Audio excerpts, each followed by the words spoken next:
下班买菜回来了，先开一下灯吧。给你们展示一下小屋的全景图，这个样子的。还以为今天会下雨，所以就带了一件衣服。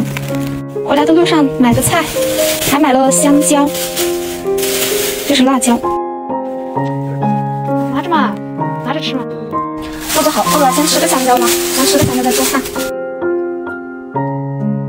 煮一点饭，煮一点米。这里老是漏雨，所以这个米装在这里都坏了，待会洗一下。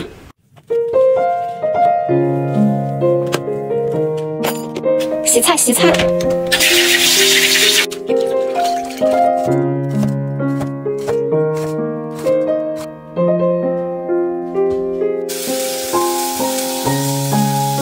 现在来放豆芽菜，放一点酱就可以出锅啦。哇，这个辣子应该很好吃吧？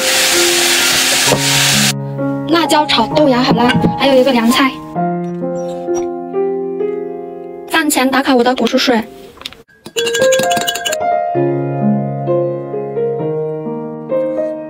豆芽，